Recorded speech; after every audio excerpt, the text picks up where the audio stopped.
আসলে খেলার মাঠকে চাঙ্গা করে দিয়েছে রোদে। আমি প্রথমেই ধন্যবাদ জানাতে চাই বর্তমান গণতান্ত্রিক সরকার প্রধান জনাব তারেক রহমান যখন নির্বাসিত জীবন যাপন করছিলেন, সেই সুদূর লন্ডন থেকে এই দেশের যুব সমাজ মাদকাসক্ত অবস্থা থেকে কিভাবে ফিরিয়ে আনা যায় এ নিয়ে কাজ করছিলেন। আমাদের সাথে জুম মিটিংয়ে সর্বপ্রথম কথা বলতেন যে ভবিষ্যৎ আগামী দিনের প্রজন্মকে বাঁচাতে হলে খেলাধুলার কোনো বিকল্প নেই।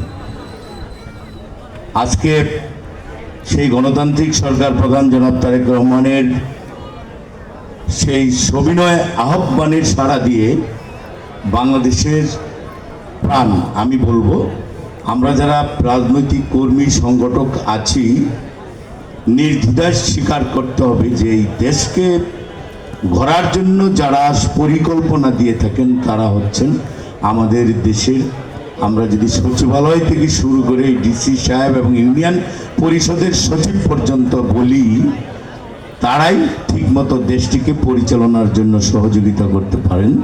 সেই জেলা প্রশাসক গোল্ড কাপ ঘোষণা করে জনাব বিভাগীয় কমিশনার, আমাদের খুব কাছের ভাই, আমি সরকার ভাই বলে ডাকি, তার সভাপতিত্বে আজকের যে এই অনুষ্ঠানের শুভ সূচনা হতে যাচ্ছে, সেখানে আমরা যারা সংশ্লিষ্টজন সকল কর্মকর্তাবৃন্দ, সকল ইলেকট্রনিক্স প্রিন্ট মিডিয়ার সাংবাদিক ভাইরা, ক্লাবের সময়ে যারা শ্রম দিয়ে খেলাধুলার মানকে বা খেলাধুলাকে বাঁচিয়ে রাখার জন্য ময়মনসিংহের এই স্টেডিয়াম, সার্কিট হাউস ময়দান বা আশেপাশে ছোটোখাটো মাঠ যেগুলোতে আছেন, কাজ করে থাকেন, ক্লাবের কর্মকর্তাবৃন্দ, অংশগ্রহণকারী সকল খেলোয়াড়বৃন্দ, উৎসাহ পিছন থেকে যারা দেন তারা, এবং আজকে এখানে যারা আমরা দাঁড়িয়ে কথা বলার সুযোগ পেয়েছি, যাদের জন্যে এই যে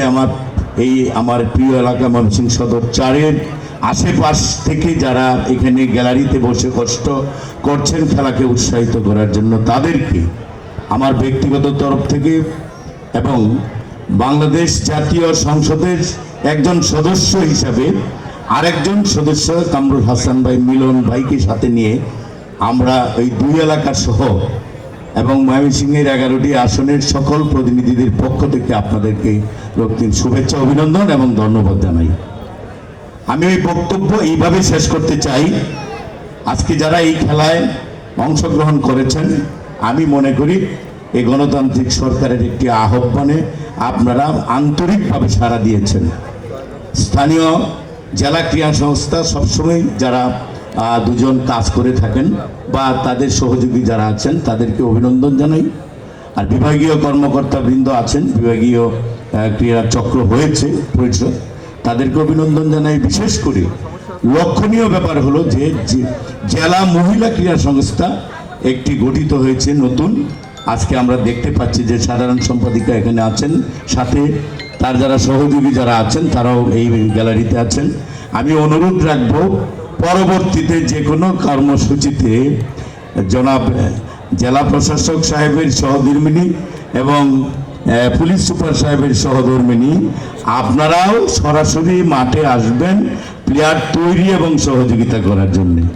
আর বিভাগীয় কমিশনার যে কমিটি হবে, মহিলা ক্রীড়া সংস্থা হবে, অগ্রিম তাদেরকে বলবো আপনাদের সেই যে ঘরেই উৎসাহিত আপনাদেরকে করলে চলবে না, মাঠে এসে বাচ্চাদেরকে উৎসাহ দিয়ে, মহিলাদেরকে উৎসাহ দিয়ে খেলার মানকে এগিয়ে নিয়ে যেতে হবে। আর যারা আজকের এই সুন্দর দর্শক সারিতে যারা আছেন, ছোট যারা, তারা হয়তো আমাদেরকে চেনেন না, নাম দেখছেন পত্রিকায় বা পোস্টারে দেখেন। আর যারা একটু বয়স্ক গ্যালারিতে খেলা প্রিয় লোকজন আসছেন, আপনারা সকলেই জানেন যে আমরা রাজনৈতিক কর্মী যারা আছি এখানে দাঁড়িয়েছি, আমার মনে হয় না এই গ্যালারিতে কেউ একটি টুপ শব্দ করেছেন যে এই বেটা কারা, খেলাধুলায় কোনোদিন দেখি নাই আজকে মঞ্চে। আমরা সবাই মাঠের লোক, আমরা কলেজ লাইফ পর্যন্ত খেলাধুলা করেছি, আমরা এখনও বিভিন্ন ক্লাবের সাথে জড়িত, সংগঠনের সাথে জড়িত। এটা বলার কারণটা হচ্ছে এখানে যারাই কর্মকর্তা বৃন্দরা আছেন আমরা শুধু এই রাস্তায় স্লোগান করি না, আমরা খেলার মাঠকে চাঙ্গা করার জন্য মেধা, অর্থ, শারীরিক পরিশ্রম সবটুকুই অতীতে করেছি, বর্তমানে করি, ভবিষ্যতে করবো ইনশাআল্লাহ। আপনারা আপনাদের চেষ্টা চালিয়ে যান। এখানে ক্রীড়া অফিসার একজন আছেন, ওনাকে এখন আর মনে হয় না যে সরকারি লোক, আমাদের সাথে মিলেমিশেই সবসময় সুখ দুঃখে রাগ গুসা আমরা করি, এইটাকে মানিয়ে নিয়ে ওনার কাজ উনি করে থাকেন। আমরা সবাইকে ধন্যবাদ জানাই এবং আজকের এই জেলা প্রশাসক গোল্ড কাপ ফুটবল টুর্নামেন্ট 2026 আল্লাহর উপর ভরসা করে শুভ উদ্বোধনী ঘোষণা করলাম। সবাইকে ধন্যবাদ। আমি যেটা বলে থাকি সবসময়, রাস্তার ছেলের চেয়ে মাঠের ছেলেরা অনেক উত্তম। সবাইকে ধন্যবাদ।